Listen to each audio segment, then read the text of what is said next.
हाल ही में भारतीय संसद ने वक्फ विधेयक को पारित कर दिया है, जो देश भर में चर्चा का केंद्र बना हुआ है।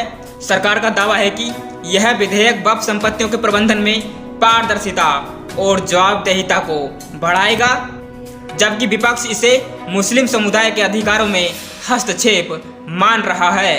इस वीडियो में हम समझेंगे कि यह विधेयक क्या है, इसके प्रमुख प्रावधान क्या हैं और विपक्ष इसका विरोध क्यों कर रहा है। चलिए समझते हैं।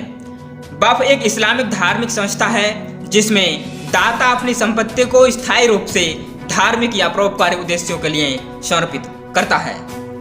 भारत में वक्फ संपत्तियों का प्रबंधन राज्य वक्फ बोर्ड द्वारा किया जाता है, जो इन संपत्तियों की देखरेख और प्रशासन के लिए जिम्मेदार होता है।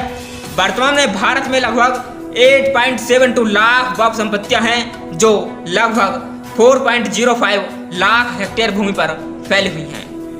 इसमें मस्जिदें, मदरसे, कब्रिस्तान और अनाथालय जैसी संस्थाएं शामिल हैं। यह विधेयक वक्फ अधिनियम 1995 में संशोधन का प्रस्ताव करता है, जिसका उद्देश्य है वक्फ संपत्तियों के प्रबंधन में सुधार लाना और प्रशासनिक प्रक्रियाओं को अधिक पारदर्शी और समावेशी बनाना है।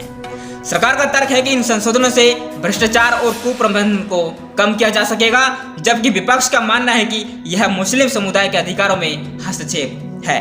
चलिए अब समझते हैं कि इस विधेयक में ऐसे कौन से प्रावधान हैं जिसके कारण विपक्ष इसका विरोध कर रहा है।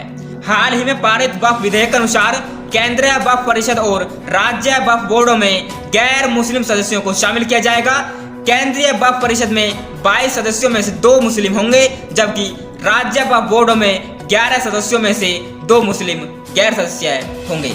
सरकार का कहना है कि इससे प्रबंधन में विविधता और पारदर्शिता बढ़ेगी। हालांकि आलोचकों का तर्क यह है कि मुस्लिम समुदाय के धार्मिक अधिकारों में यह विधेयक हस्तक्षेप करता है।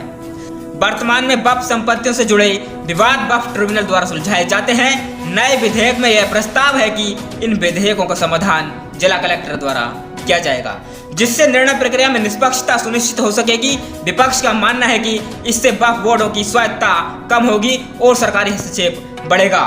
वक्फ विधेयक में महिलाओं, विशेषकर मुस्लिम महिलाओं को वक्फ बोर्डों में शामिल करने का प्रावधान है। इससे मुस्लिम महिलाओं को निर्णय लेने की प्रक्रिया में भागीदारी मिलेगी और उनके अधिकार सुरक्षित होंगे।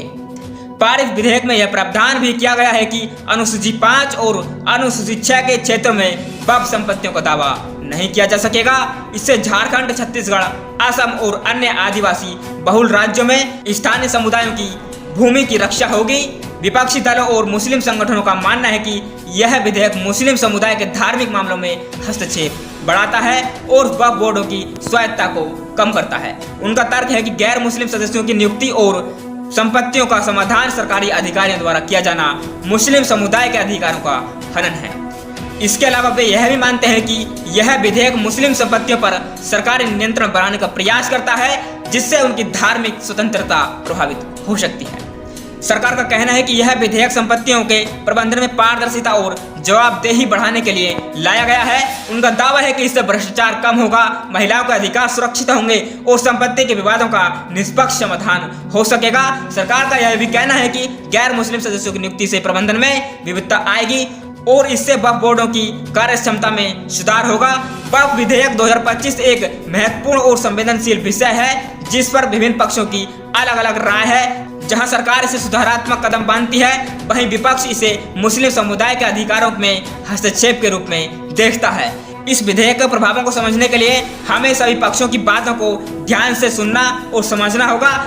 इस विधेयक के बारे में आपकी क्या राय है, कृपया अपनी राय कमेंट बॉक्स में जरूर बताएं। यह जानकारी आपके लिए उपयोगी लगी हो तो वीडियो को लाइक करें, शेयर करें और हमारे चैनल को सब्सक्राइब करना न भूलें। मिलते हैं अगले वीडियो में, तब तक के लिए जय हिंद।